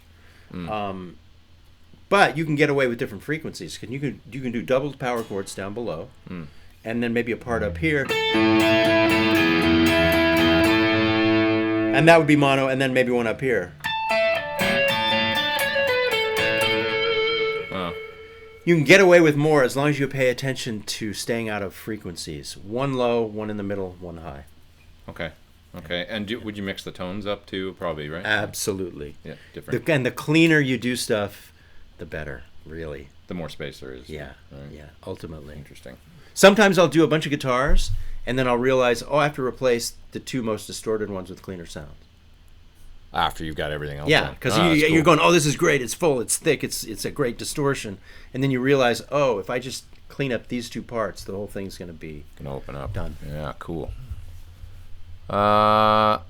Okay, call Marty Schwartz about live stream problems. He's doing it all the time. He's on the edge. I will, actually. Yeah, we should ask. Actually, he'd be a great guy to ask, wouldn't he? Yeah, because he knows. Mine's been pretty good, my live stream at home. I think it's all about upload speed. Yeah, and I'm going to get some of that. I'm going to pay for some better upload speed. Yeah, because I had a few issues with mine when it was down around when I noticed yours was out when we did and then I just called them, and then it's so arbitrary. You call them and there, now you're on a different thing, and they, it's all throttled and stuff by the company that you're with, and pay them an extra $10 a month, and all of a sudden 10 minutes later your internet's twice as fast. So. Yeah. Bastards! All of them! I swear. Okay, I'll settle down. We'll start our own internet service. Yeah. Net neutrality. Guitar net neutrality, we'll call it. Okay. Oh, this is the other thing with the YouTube chat. The chat skips around. Yeah. And then you're like, where did it go? And then you got to go all the way back. So, guys, we're just all over the map here. And if you keep asking your questions, we've gone about an hour, actually, so I don't know, should we do another 20 minutes or something? Yeah, sounds good. Sounds good. All right, so, Tim, do you ever get stumped with a client? I can't figure out what exactly they're looking for. Absolutely, and it still happens, and you just keep trying and trying and trying, and then sometimes you have to suggest another guitar player. Maybe... I just want to go out for lunch, and you should leave and go find someone else. Yeah. And I was more patient 20 years ago. Now, if it's not working, then it's like, I'm so sorry you chose me and you chose the wrong guy. Isn't it great to get to that place in life, though, where you can start to, I'm only beginning to, you can do that. Also do that when you're 20. So just, I just didn't. Most people, will do anything for the client, and I still will. But if it's not, if you can't please them, then sometimes you just can't please them. Yeah. Okay. Dirty One Up the Middle. Great band name, somebody says. That's awesome. Okay, I want to answer, Robert. Do you have a go-to session guitar? For me, a guitar that plays in tune. A lot of times I use boutique guitars because they play more in tune. Even though I love my Les Pauls, if I'm moving fast, I will choose a guitar like the one he has in his hands or the one I have in my hands because they play in tune and they stay in tune. Great point. Yeah, your best pedals and amps and pickups and all that in the world do not matter if your G string is 10 cents sharp. Yeah, if I have to tune the G string after every take, then I'm going to go, I think I'm going to pick up a different guitar and we'll get done faster. Yeah. So, yeah. Good question, Robert. Tone and tuning go hand in hand. Yeah. Like tone comes first. Tuning comes first. Without that, your tone's terrible. Okay, I'm going to move down. I do have lots of amp heads. I only use a couple, but they do end up aggregating here. What's your top three? Probably divided by 13, right? Right now, divided by 13, and that Park I'm using all the time. I love it. Oh, that's a new one, right? Yeah, new Park, and I love the Diesel for certain things, and I still love my Naylor SuperDrive 60. So it's odd. I'm kind of odd with amps. They're kind of odd choices. But the amp I've used most over the last decade is the divided by 13 RSA 23. He designed it with Rusty Anderson. It's a great amp. And it's a very unique amp. Yeah. It's not like it's a dual KT88 23 watts. So a very unique amplifier that you gravitate towards, and it's like your thing. Yeah. Kind of. Yeah. Maybe even more than him because he switches up things a lot. Absolutely. Rusty, he and Frederick designed a great amp. Yeah. Lyle really likes it too. But that's what I'm talking about with gear. Once you find something that works for you, you literally can use it for the rest of your life. I mean, don't get stuck or anything, but the search doesn't have to be infinite. That's for gear. Great advice. Yeah. Says he who's constantly trying new stuff. What? Who? Me? You mean? Me. Oh, too, you. Yeah. Well, yeah, but you still use it. I mean, it's great to try things, but it's just a nice feeling to try things and then go like, you know what, I got it covered. Like, I think I'm happy, and then go and try out some things and go. To go home and you're comfortable in your thing. That's a great feeling to have found your sound. Okay, thanks to both of you for sharing so much amazing information. That's so nice. Thank you. The idea we can interact with you guys is mind-boggling. I know I'm totally stoked on this too. And guys, we're going to get it so that the next time we do this, technically it'll go a little smoother. And that's the old parks are clean. That park is pretty clean too. I distort it with pedals, and that's a joy. Man, having a sort of, just kind of an amp that's beginning to break up and distorted with pedals, it's my favorite reality. That's kind of I was just talking to John Shanks the other day, and it's his, he doesn't really turn the old Marshalls up louder than 5 and then hits it with pedal. This is a combination of the gain of the pedal with the little bit of breakup of the amp, and you get this magic blended thing. Right? Yeah, and that's what I have on right now. I'm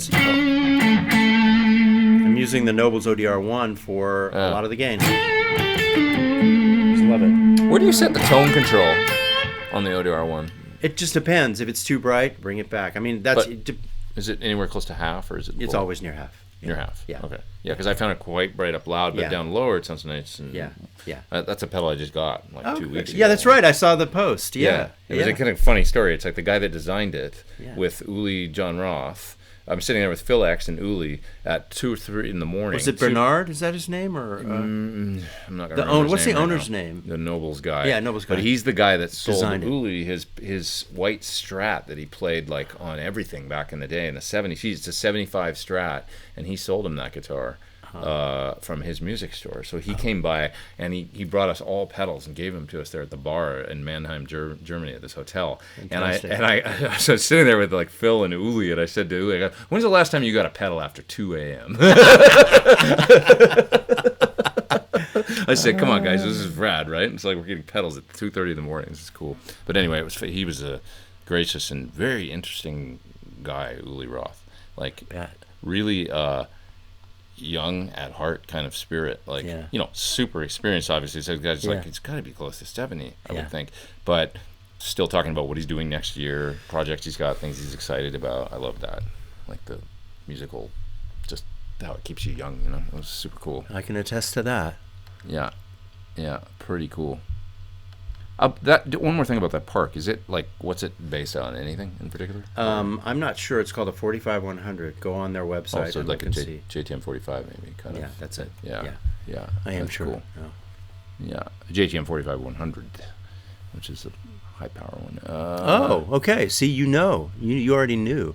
Well, it's like the Hendrix. Yeah, that's what it is. That must be why I love it so much. Yeah, the Hendrix kind of thing. Am I still using the Redbox Cab IR interface? You're talking about the Hughes and Kettner? I've never actually used that that particular one. What was Marshall asking that? One I do use, a Cab IR, nice one that you can check out if you want a simple box. Well, there's a couple. The Sir Ace is really nice for an analog one. If you want one with built-in IRs, it's really nice. The Blue Box from the guy that organized the Jam with Uli, actually, in Germany. Interesting enough, Thomas Blue Guitar is his company. The Blue Box is like a little cab thing that I think that sounds fantastic. So red box, then blue box. Okay, got it. Vincent Moretti's in my super chat. He says, I'm buying Tim and Pete a cup of coffee, which is the least I can do for all the time I spend teaching others. That's super nice. Thank you. Thanks, man. Vincent's he's on the East Coast, and Track 5 Coffee is his friend on the East Coast. And he sent me some coffee. This fellow, he's a very nice guy, and he sent me some coffee from Track 5, which was excellent. So if anybody's on the East Coast, I believe it's in Brooklyn, or Vincent, you can tell us in the chat there where it is, but it was really good.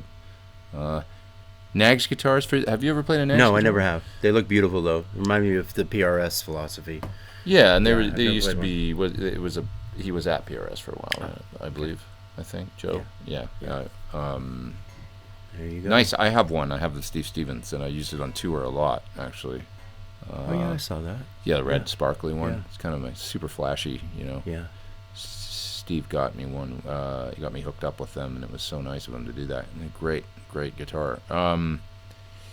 Okay. How about Friedman amps? You like Friedman? You just did a show with Dave, right? Yeah, I love his amps, but I generally gravitate towards less distorted, less overdriven amps, and I think for a Marshall-y kind of new amp, I don't think you can do better. So. Yeah, if you want a the funny thing about Friedman's is some people think that they sound a little smoother, a little darker than the true old Marshalls and whatever. And Dave's got a great 68 plexi small box at his place. That's just a killer amp. And we've sat there with his small box 50 amp on an amp switcher, and you can make them sound almost exactly the same. The tone of his 68 plexi you can almost duplicate on the small box. So it is a really, really nice little amplifier.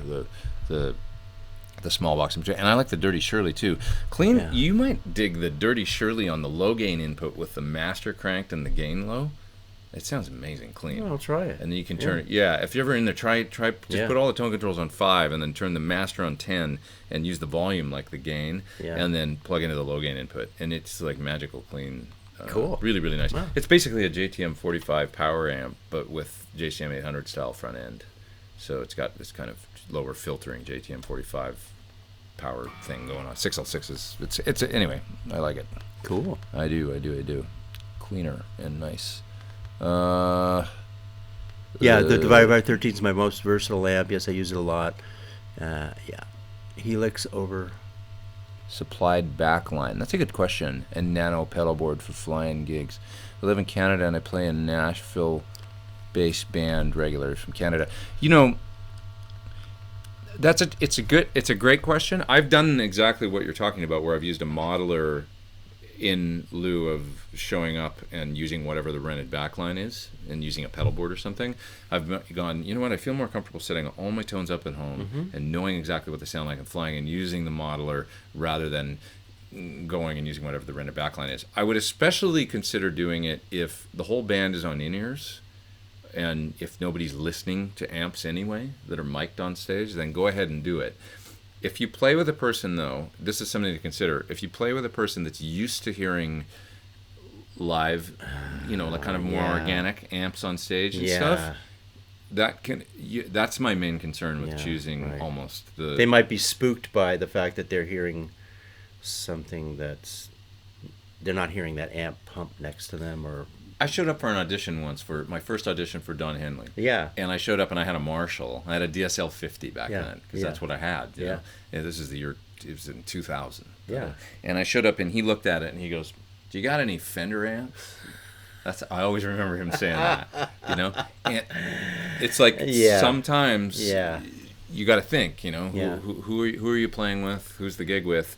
And showing up with a modeler, it could even be totally the right choice, but you got to think about the gig and the rest of the whatever's going on and consider all that stuff. If the whole band's on in-ears and it's kind of a modern thing anyway, and they're the kind of people that are into technology and it's like whatever, go ahead and do it, These are all the factors at play, right? Like there's like the psychology of it, and there's other things to consider besides. I mean, knowing me, I would have them rent the Fender amp, and I'd bring the modeler, and in the moment, I would test which one. Maybe you would just use the effects out of your modeler into the Fender amp. I would test and see which one. When I first got the gig with Melissa Etheridge, I had my main amp rig, and I'd taken it to the audition and everything. That's what got me the gig, the tones using that rig and stuff. And it was a great big rig with 3 cabs and all this stuff. That was probably using too much stuff at the time, wet, dry, wet thing and stuff. But anyway, the first thing that we had to do, after rehearsing for 2 or 3 weeks to go out on tour, the first thing we had to go do was a week or week and a half run in Europe of promo. And that was before the main U.S. tour was starting. Yeah. So in the main U.S. tour, I had my whole rig, and we were going to use that and stuff. But they were like, we're going to Europe for a week. You guys got to rent backline. So it was like the very first shows I was going to have to play with her was with rented stuff. And I was like, let alone some TV gigs that we had to go do in New York as well.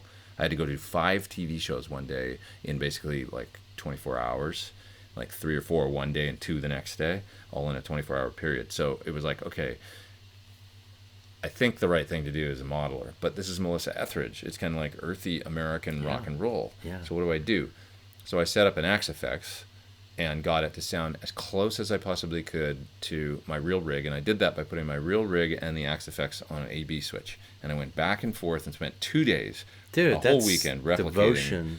Well, You're the guy for the gig, man. Well, that's great. Trying to figure out how to do it without, because I could have just rented an AC30 and shown up and probably done it. It would have been fine. But it's like, for me, it was like, no, I want to have the delay time for I want to come over and all these like things that were the correct thing to, So I spent 2 days dialing in the Axe-Fx next to my real guitar rig and A-Bing between them until I got it just as close as I could.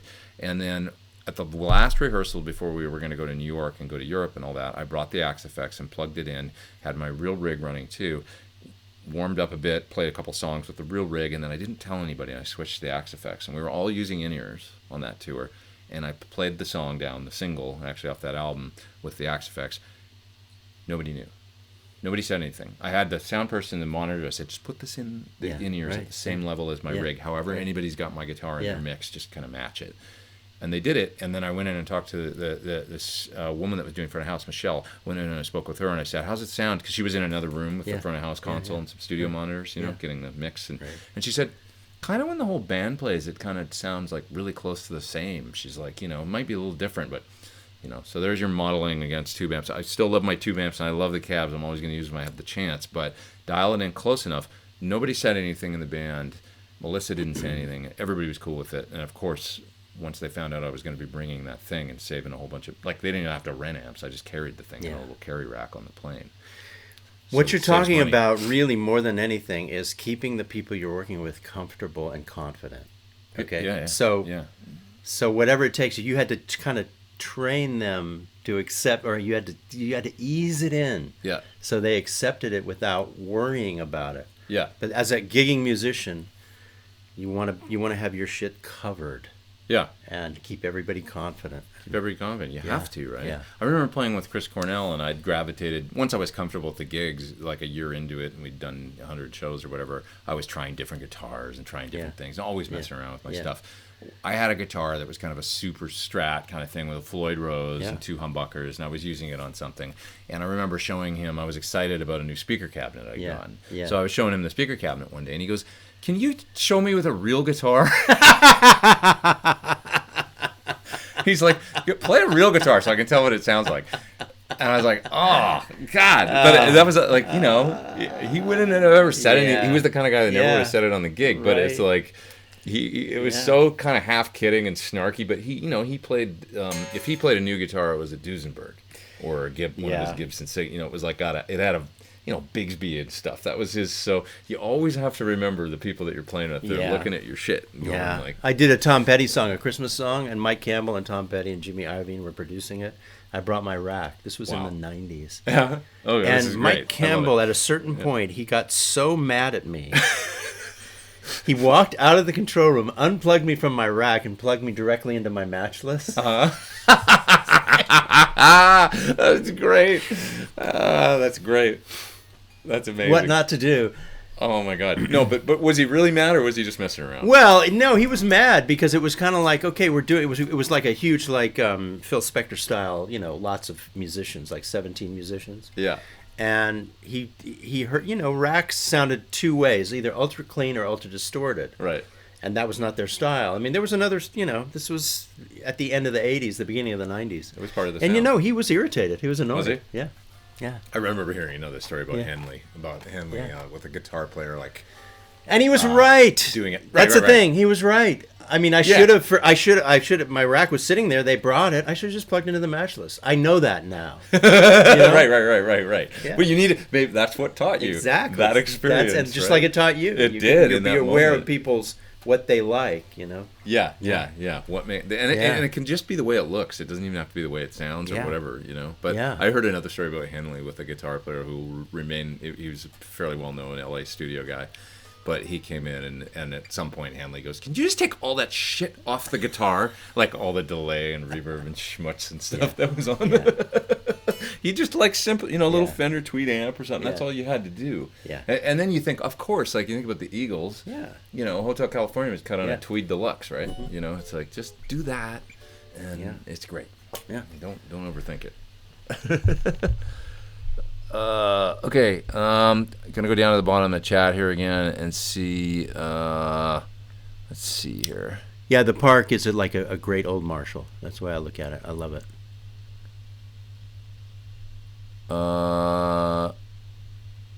Here, reverb and delay there, Tim. Yeah, Tim's got. Well, so with your studio, reverb and delay, how do you achieve that in here? I get it from pedals, which the MXR pedal is my favorite right now. Yeah. But that's not what's on right now. Right now in Pro Tools, I have plugins, which is the Deverb and the Echo Boy for delay. The thing I like about those is I can take them off and dry the sound up in the recording process. I have Eventide Eclipses that I use to print delays. In Pro Tools, I use Stereo Echo Boy, which I love. And generally, I don't use reverb for a lot of sounds, but if I am going to use reverb, I usually get it from a pedal and print it because I love the way reverb on a pedal hits the distortion on the amplifier. So in front of the amp. Yeah, it kind of melds with the distortion. Mm-hmm. Yeah. So I love using reverb, printing reverb with my MXR reverb pedal. Could be any reverb. It's just that one. It works for me.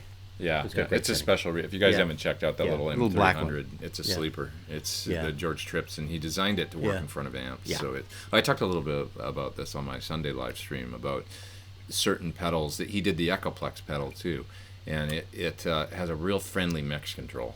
You got to make the taper real smooth and come on real slow, because if you're running it in front of an amp, of course, the more distorted the amp is, it's just going to blow up the reverb or blow up the delay and really accentuate it, right? So when you're hearing Tim play here right now, it's actually I'm not sure how many people understand it, but if you play something, right, like anything.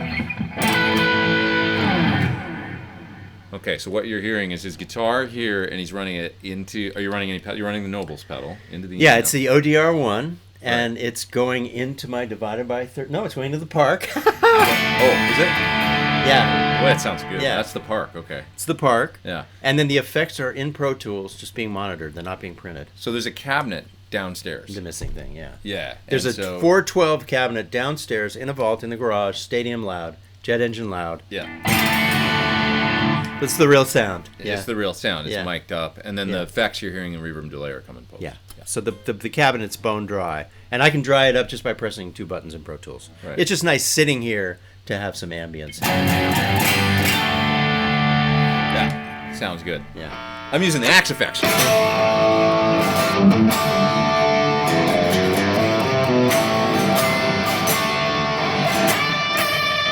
Sounds great. It really does. You can get there 100 different ways now. That's true. You can get there 100 different ways. Yeah. But that sounds really special. Thank you, man. It's cool. It's brawny sounding. you have to listen to yourself in a recording to know if you're sounding good, or can you do it in real time? Both. That's a good question. You can sort of do it in real time, but when you come back from lunch or you come back the next day, that's when you know. That's when you know, and that's what I'm saying. You might make a dirty sound cleaner. You might replace a dirty sound with a clean sound. It's not that it's bad. Yeah. Or you might go, oh, that does sound a little stiff. I'm hacking, and I need to be going. Decisions like that, you know. So or maybe playing too much. Yeah, but the answer is both. You know, in real time that you're doing something okay. Right. But the perspective always changes when you come back an hour later or a day later. Excellent. So yes to both questions. Yes and yes. Surfby says he picked up a TC Electronics Nova system at a great price last week. Always like your video in it. It was good, man. The Nova system I remember taking to do fly dates with and stuff. I remember doing an entire... So when I was out with Cornell, I remember doing I guess it would be 2009 when we were on tour, and we went to Israel, and we had to go there with nothing once again and do it was one of these fly date situations where it was we were branching off from the tour. It was way too expensive to cargo our gear from Europe to Israel and then go back to Europe and keep going. So it was you guys can bring 2 guitars and a pedal board, and that's it, and we're going to rent stuff. So I rented a Marshall, I remember, and I took the Nova system, TC Nova system, and maybe a couple other pedals or something, and I had 2 guitars, and that was the hardest part because I had to, on songs like Burden in My Hand and Pretty Noose, which he wanted to do, there's different strings on the guitar. You had to replace the B string with another G, I believe. Or maybe it was the G string with another B. Yeah. It was doubled up B strings. And so, because it was a specific open tuning. Wow. And so my tech had to literally take the guitar, and we had to plan out the set strategically so he could restring it during the set. We'd play those 2 songs, he'd get it back, pull the strings off, and put another 2. And then I needed it back because I played acoustic on the. I remember I did that with this Les Paul I had that had a piezo pickup in the bridge, and then I'd need it to play acoustic on a couple songs later. I could pull the tone pot, and it would go to the piezo. So anyway, but we did it. Made it normally when I would have 13 or 14 guitars, I managed to do the set on 2 guitars just by having to, once again, figure it out. You know what I mean? Limiting yourself can be good. Yeah, limiting. Yeah, there's always a way. There's always a way to do it. 12-string electric guitar records. What do you think about that? I used a 12-string acoustic a couple of days ago for a Zeppelin-y kind of thing. Mm-hmm. They're not as asked for right now. Yeah. Periods, everything changes all the time, and really in this particular zone, time-wise, people don't ask for 12 strings. That's all. I mean, they're sitting here ready to go. I'm ready. Kind of bums me out almost. I wish people would, because I like them. I do too, especially for low single line stuff. That would sound amazing on a 12-string. Yeah, Mr. Tambourine Man, that was 12-string. Yeah. Right? That kind of acoustic or electric, low single lines on 12 strings. That's good advice. I'm going to take that to heart. My favorite 12-string electric guitar sounds are, I love the Fender. The Fender electric 12-string and the split pickup. I have a Jerry Jones that does a great bright sound like that. It sounds awesome. Lipsticks. Yeah. Cool stuff. Yeah, I have Dan Electra actually sent me a 12, which is great. Yeah, it's the same one. Same one I have. Basically, it's just different. Same one, just different. Same one, just different. It's the same, but different. Okay, Cato says he's using a JCM 800 bass series head for guitar. Clean, but pedals are great. I bet that sounds good. Yeah, you bet it is. Yeah, nice and big and clean. Yeah. It sounds really good. How did the Steve Vai gig go? It went really good. It was super fun. Kind of nerve-wracking, but I had a good time anyway, and just saw a lot of people there, a lot of friends and stuff, and it was good. Overall, I just kind of mind over matter it really, because you're up there with that guy, and Yeah, if I had to step up and play with Steve Vai, I'd be like, okay, I'm going to play slow blues, and hopefully it'll be okay. Yeah, you just be yourself. Yeah, exactly. You have to. I think that's that's good advice in any situation where you get terrified. Just be the best you can be, because the other guy can't be you. Yeah. For better or for worse, it's you are who you are, and in that moment, you're not going to have some genius shred. You're not going to become some other guitar player. That's not going to happen. That's so true. So you just be you. Somebody's asking you, Tim, if you still use the Kemper profiler, and if so, what? I do. I'm taking the Kemper on Wednesday to do a TV show, and I have profiles of the Divided by 13, the Diesel, the Matchless. It's great for showing up at somebody's house, plugging in direct. It blows them away. I mean, it really does. Right in your face. Sometimes you have to dial out some hashy top end a little bit, And the profiles, you can't stretch the profiles. You know this.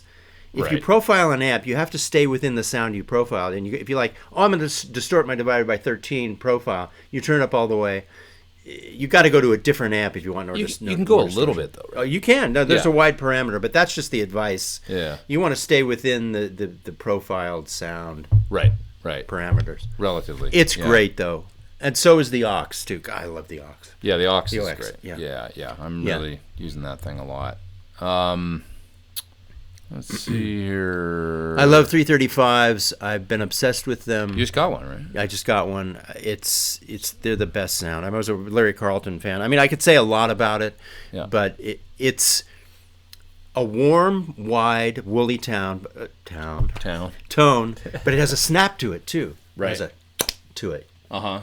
So it's got all of this sweet, I love all the air in the tone. The air in the tone. Air and, it also has a bite. Yeah. At the same time. Yeah, snarl. Yeah. And kind of, I love mine, and it's so neglected right now. I got to play it more. But you bought two in the last year. I've been obsessed. I traded Shanks something, and I ended up with a white 335 from Nashville that's basically got the Rusty Anderson treatment to it. And I have a Joe Bonamassa reissue that I put some really great Monty's pickups in from London. Okay. That's great. And then I bought a real 62 from Norm that had the pickups replaced and refret, so it was affordable. I put Ron Ellis pickups in that, and it's transcendent. So a 62 with Ron Ellis pickups and a refret. And then I just picked up another one that I'm just kind of testing out. I don't know if I'll keep it or not, but I've been kind of obsessed with 335s. So they're so good. Is that a 35 or is it a 45? I think it's a 45. Yeah. 40, because it's got the different inlays and stuff. We're looking at this guitar. You guys can't see it. Yeah. I get privilege sitting here with this man. Let's see. Signature guitars cost money. That's why. What does that mean? Tim, why haven't you done a signature guitar? That was the question from Dan. I'm just not that important out there. I'm going to try and get important enough to do a signature guitar at some point. I don't think that's the reason. It's cool. That's not the reason. That's not the reason. Good idea. Let's just say that. It's a good idea. You should have a signature guitar because something like your ultimate, jack of all trade, I got to go to a session. Yeah. What would my guitar look like if I could take one? I'd love to see what you came up with. Baritone, yes, I use baritones all the time. And even cheap baritones can be great. Michael Tuttle made me a great baritone. But the Dan Electro is great. The Jerry Jones is great. The Supro is great. Supro makes a baritone that's basically a short scale that's great. It's really? Killer. Yeah. Who is it? Leo from Frog Leap. You know that cat? Yeah. He's got he's got a few. And he likes cheaper guitars. He buys kind of inexpensive guitars a lot of the time, and he makes it. He uses them. I love that Leo does this too. He uses them in contexts where you think baritone. Well, it's not really like a heavy metal guitar, but he'll buy one and use it in that context and kind of play metal on it. And I like a $399 Fender Bass 6 Squire, and he plays heavy stuff, and it's cool because it's like he's using it in a musical way. Of course. I mean, it'd be like it would work great. Yeah, it's a good idea. Yeah, the Bass 6 is cool too. That's another good one. The Squire Bass 6. Is that Shut Up and Play? Oh man, Andy, how are you doing? I love my Nova system. So good to hear from you, Andy. One of the best tutorial places you can go on YouTube. Maybe the best place you can go to. Probably the best place you can go to for guitar tutorials. I confess I haven't been there yet, so I got to go check it out. Yeah. Okay, go check it out. Andy, hi. Thanks for joining. And I'll be Big Ben's Nut Sauce. I do too. Told me about. Oh, great. Thank you. All right. Good stuff. Great to see you, Andy. The Big Ben stuff is super useful. I have a one called Tune It also that I bought from Sweetwater. It seems to be working. It's called Tune It? Yeah. And it's like it goes in the nut? Yeah. It's a little tube of goo. Yeah. A tube of goo. Go get your tube of goo now. You can tell I'm loving this live stream. Yeah. Played through an old Trainer bass head years ago. The thing was beastly with pedals. Yeah, Trainers. They're popular. I mean, it's popular. Shanks just had one. I mean, I had one a few years ago. It sounds like a Fender Bassman. Yeah, they're good. Yeah. Good stuff. Okay, we gotta go soon, you guys. But I'm gonna go all the way to the end of the chat here and just look at a couple more things. Do you enjoy any Brazilian brands? Brazilian like brands of guitars or not that familiar with any of them. Or pedals? Yeah. I did a review of a Brazilian pedal recently that I'm forgetting the name of now, but it's on my. Oh man, I can't believe I can't remember. But it's like Marshall pedal I did recently with kind of the wood-looking front on it. Sounds amazing. Back a couple months ago on my channel. Really, really good. Who is the guest? You are the guest. We're your hosts. Yeah, exactly. We don't have a guest this week. It's just us because we were trying. Which is good. Yeah, we're experimenting with doing the live stream thing, and I'm sorry that we don't have Tim's computer running too. Because originally here, what we wanted to do was have it running simultaneously on both our channels. But I think the internet. Yeah, they were fighting each other. We get better internet with one computer, so that was our solution. So thanks for bearing with us. But we'll work on that, and next time we do this. The other thing we can do is also do the Google Hangout style, but this is fun being here with you. Yeah. But we could do it where I'm at my studio and you're here, and also accomplish it, and then we wouldn't have the same issue. GitCon is almost here. Are both of you going? I am going. Pete's going. I don't think Tim's going. Yeah, I have a record day. I have a 2-week rock record that I'm doing. That's cool. That's in the same time period. So that's cool. I couldn't go.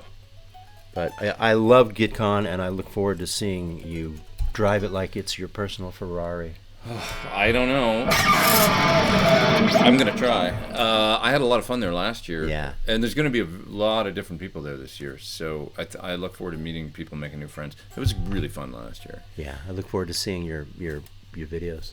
Yeah, I don't know what. I mean, to be honest, I've been so slammed getting other work done and stuff before I go. Yeah, you're just going to wake up on the day you have to fly and start thinking about it then. There's a little bit of winging it going on. I have some things planned, but I think it's going to be good. One's going to be everybody read their bad YouTube comments. I'm going to make a video of that.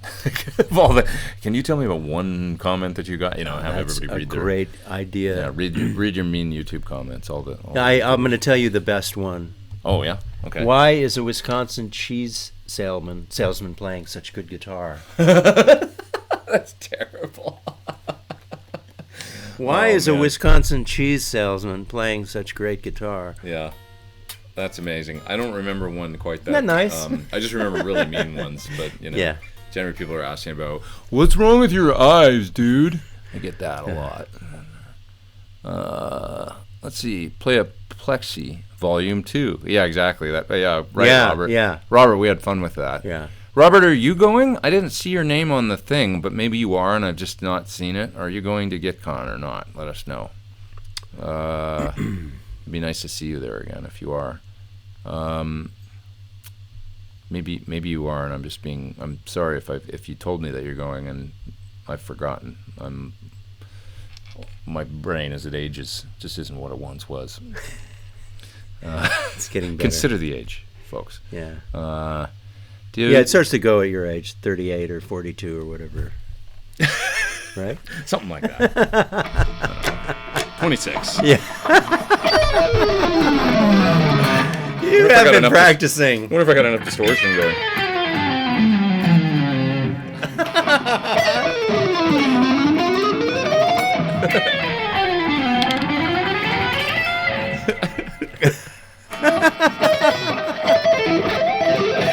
Oh, I can't do that. I can't do the sweep picking thing. I can't either. That's when I go. And you win. It's true. You win with that. Yeah, you win with one note every time. I'm not terrible at it. I can't. Yeah. I have one. This is the one lick that I do, and I do it all the time. I do that one a lot because I can move with it. Yeah.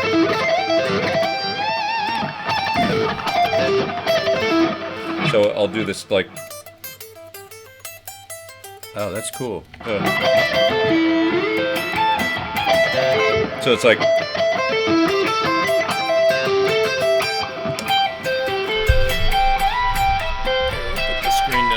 So it goes like,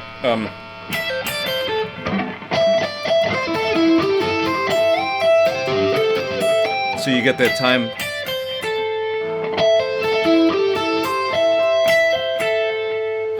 Again. All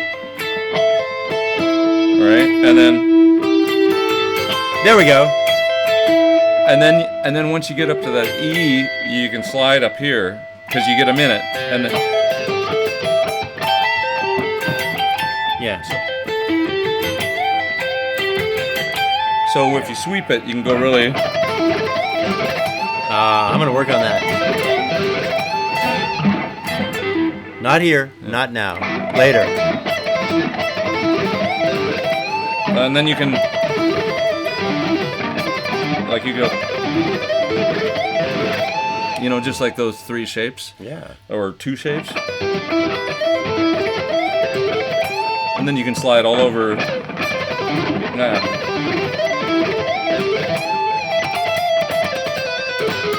Or something like that. Cool. I don't know. I go up like this all the time. I like it. And that's easy, but it's sounds like fast. I liked how Eddie did it with one shape across, like, you know. Oh, yeah. Yeah, I remember that, yeah. In an A minor, Yeah. you know. Yeah. And he's going with the major 7 and everything, and it sounds great. Yeah. With a 3-piece, you know. could stretch it so much. Yeah, it's true. Didn't it? Yeah, that's true. Oh, Yeah, sorry. go ahead, it's all right. Your tuner. Okay, we're almost done. 141. Let's see. Last couple of questions. Yeah, we'll go. Yeah, we should stop. What are your favorite thick fuzzes? Do you have a favorite, like, kind of thick fuzz tone? I don't use fuzz very much. Do you these days? I do. Okay. My 2 kind of go-to ones are the Hyper Fuzz, the Boss, but it's not really. It kind of does a thick thing, but it's sort of like a fat Octavia, so it's got the high thing too. But my favorite thick one is the BAE.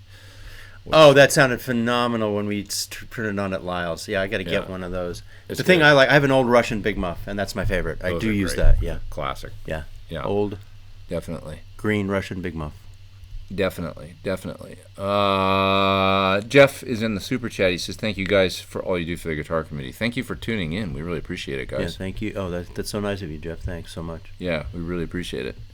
And, okay, last couple questions. Let's see here. Just paging back. I know that sweet picking part from the Monster Movie lesson. Yeah, I've been doing it for a lot of years. It's true. It says similar. Let's see. Best quote from AVE. You can idiot proof, but the work keeps making better idiots. What? I kind of like it. I want to know what you're saying. That's from Eric.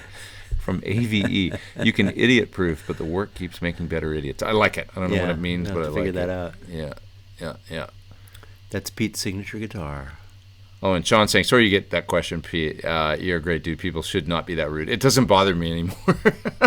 I know my eye is wonky, and it's actually getting weirder as I get older, I think. I think I'm going to get it operated on.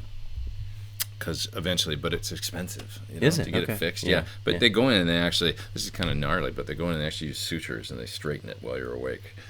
And then they suture it, they go in and they move it around. And and then it'll look like, but I'm kind of terrified because, then what? Then your vision's going to be different. Well, but I don't really see out of it so good when I always tell people, okay, it was come clean about the whole thing. Yeah. Like, basically, when my 2 eyes are open, I see out of my left like this. Yeah, right. The right one's like some stuff over here that's just, but when I close my left eye, then I see out of it. So it's kind of like I always tell people, like, if you had 2 speakers and one was way louder than the other one, you'd be like, is that one even on? And then you turn it off and you go, oh yeah, it's on. I can hear it now. Right. That's how my eye works. Yeah. So this one is lazy and it just sort of, and it tunes out and just kind of, that's what it does. Like when this one's open, this one goes, oh, I can go to sleep now and I've got to work. And that's how, But if they straighten it, even though I don't see out of it so good, because I'm just wondering what that's going to do. It would probably be an adjustment period, and eventually, after a few months, you would the brain see. wires. Yeah, exactly. That's what my guess, and that's probably what they've said to you, right? Pretty much. Yeah. That At first, it would be. Yeah, it would be weird. Maybe. Yeah.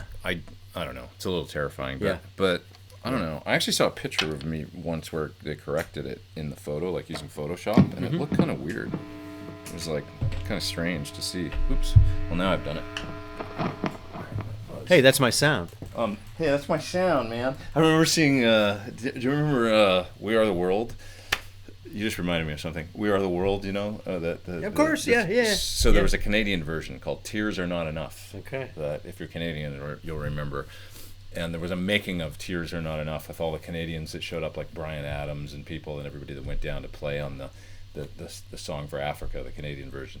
And Neil Young, in the documentary of the making of it, Neil Young's there cutting a vocal, and the engineer goes on the talkback like, yeah, maybe you can just cut it again. I think it was a little flat, like whatever he just sung. And he goes, hey, man, that's my sound.